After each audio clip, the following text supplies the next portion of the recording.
Good afternoon. My name is John Pelletier. I'm a captain with the Las Vegas Metropolitan Police Department. I oversee the Major Violator and Narcotics Bureau. For those that don't know, fentanyl is a crisis that's plaguing our society and our community. Fentanyl is a powerful synthetic opioid that is 50 to 100 times more powerful than morphine or heroin. Some drug dealers make pressed pills, which are copycats of real prescription pills that look like, feel like, and appear to be the genuine thing. In fact, they are killers, and a small amount, the size of a granule of salt, will kill you. Let me give you this statistic that you haven't heard yet. It'll be quite shocking. In 2020, 12 children under the age of 18 died from an overdose. 10 of those were fentanyl related. This year we have 5 children that died from overdose. 4 are fentanyl related. I am here today joined by the family members of 17-year-old Mia Gugino, who died earlier this year of a fentanyl overdose.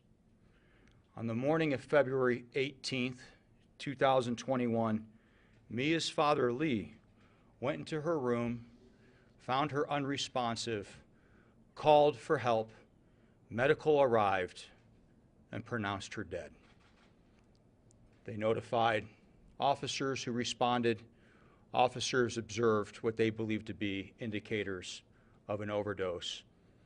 And the overdose response team, which I spoke to you about 6 months ago, responded and did everything they can to build the best investigation to obtain justice for Mia. During that relentless investigation, the partnership with the Clark County District Attorney's Office occurred, and through investigative leads and measures, we were able to obtain probable cause for the arrest of 22-year-old Joshua Roberts, who was arrested last week and charged with first-degree murder, second-degree murder, and sales of controlled substance. As a father, I want to express my sincere condolences to Mr. Lee Gugino and his family for the loss of their daughter. No arrest, no justice is going to bring Mia back. But if it causes people to take a moment and think about what they're taking, and if we can send that message to have you second guess and say, should I do this, should I take this because it could kill me, then we've achieved something. And if we can send a message to those that are perpetrating in our society and selling drugs, realize this: if you sell a drug and it kills someone, we will be relentless in our investigation to do everything we can to take you to justice, and if that means charge you for murder, so be it. I would now like to turn this over to Mr. Gugino.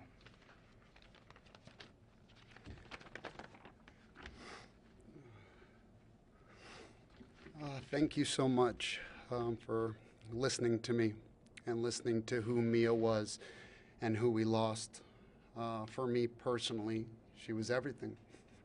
She turned me from just a irresponsible teenager into a responsible man overnight by just looking into her eyes and looking at how much she looked up to me.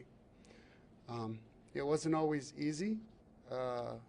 6 months in to raising her, I realized I did not want to work nights and weekends. I wanted to work days.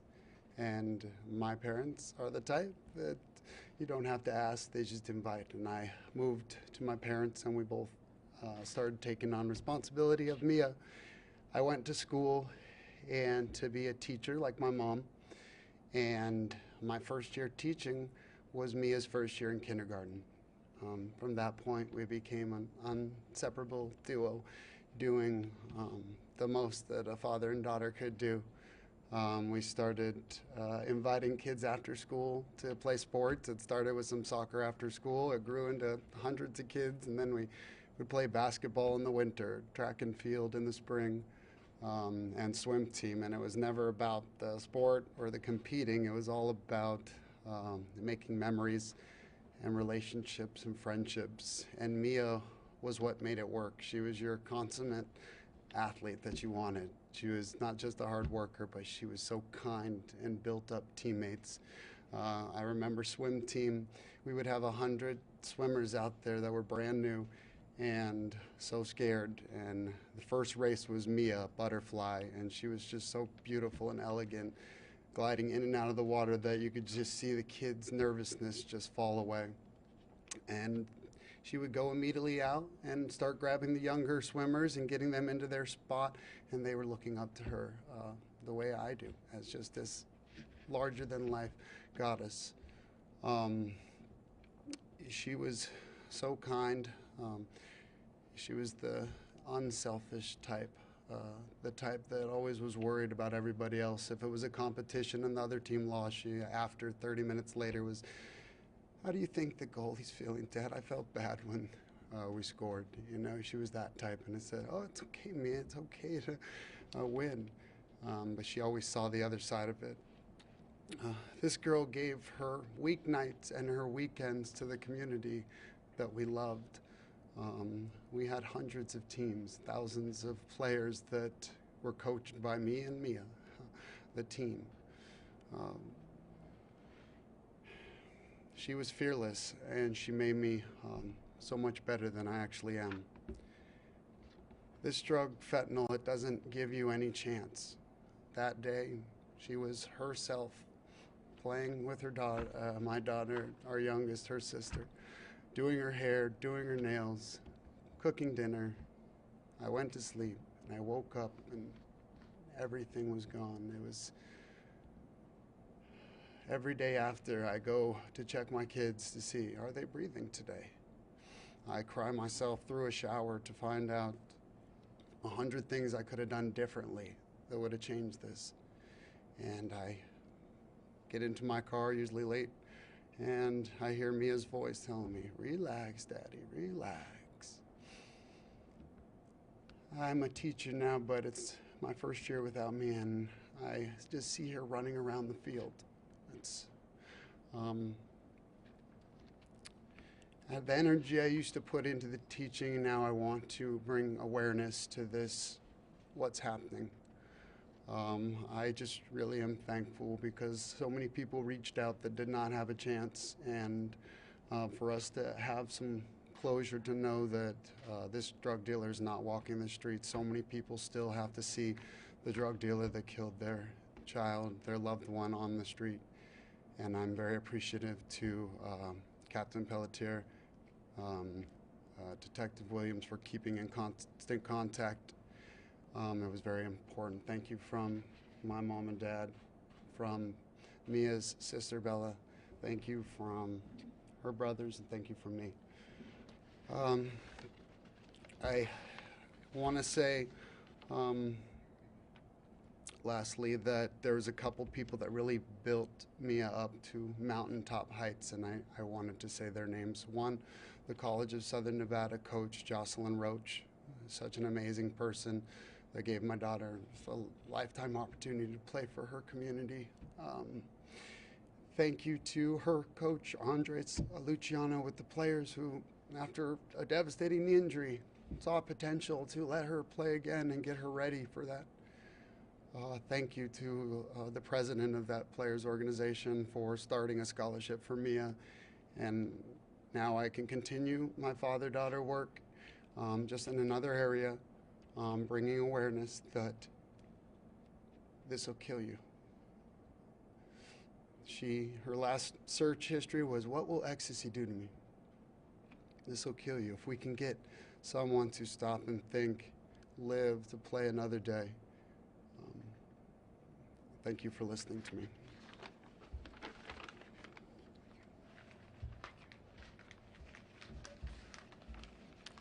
I admire Mr. Gugino's courage and transparency coming before you guys to share what is got to be a canyon of pain. And for those that are thinking, contemplating, looking online, searching, what are the effects? Those that are questioning, what will this pill do to me? I can't say it enough, and I can't say it loudly for you to hear. One pill will kill.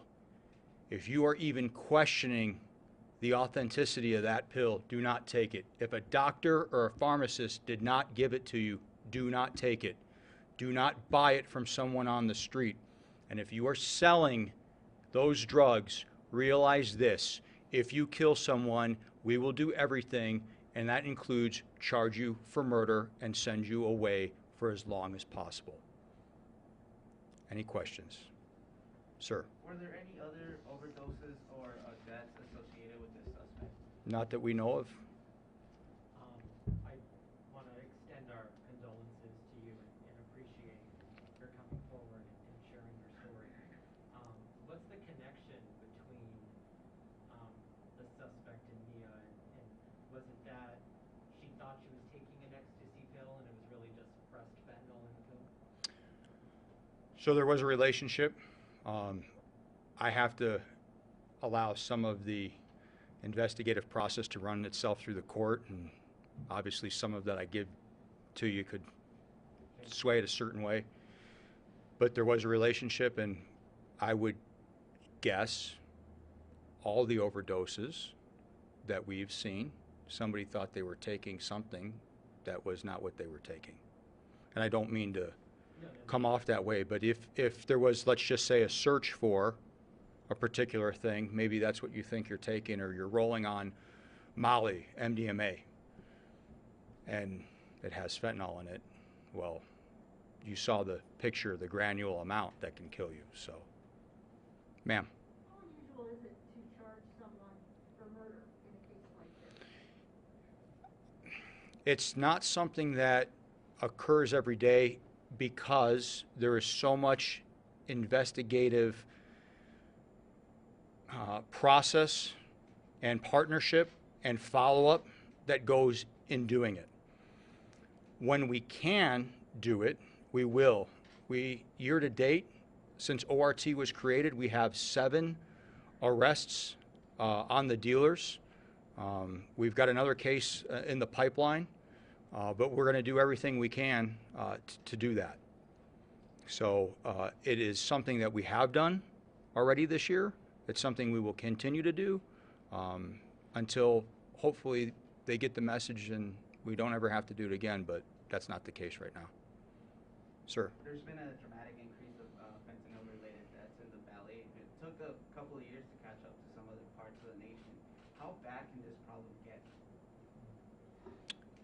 There's 144 fentanyl deaths from January to July this year, so that's 104. So get a room of 144 people and kill them. And I say it that way because you can put 1,000 people in that room. If you give them fentanyl, it's going to kill them. And until people stop taking illegal drugs, thinking that it's something else, it's like playing Russian roulette. And it's so deadly that we're here today because we've got kids dying. It does not discriminate. It doesn't care who you are. It'll kill you. It's bad. Sir? 17 years old, so was she able to graduate high school, or was she a senior at the time? She had graduated early as a junior. Yeah. In which high school? Centennial. And you work for the school system as well? What kind of teacher are you? Elementary PE. And then she was attending CSN? Yeah, she was attending CSN. She was a freshman. What does she want to be when she grew older? A physical therapist. She had gone through knee surgery and she liked the idea of helping people. Can you tell us about the uniforms behind, like, what those? I'll let the family do that. Yeah, this was our team that we created, Vegas All-Stars, and anybody could come out and play. You could see my littlest one, 8, and all my other kids, 3 brothers and my daughter, my oldest, Mia. And she was the head of the household. Nothing went, not even as small as dinner plan without her making the call on it. She was just amazing, and her brothers and her sister, she had that unconditional love for them that was really incredible. Just smothered them with love when they walked in. All right, guys, we're going to go ahead and wrap that up. Appreciate you taking the message out there. Thank you.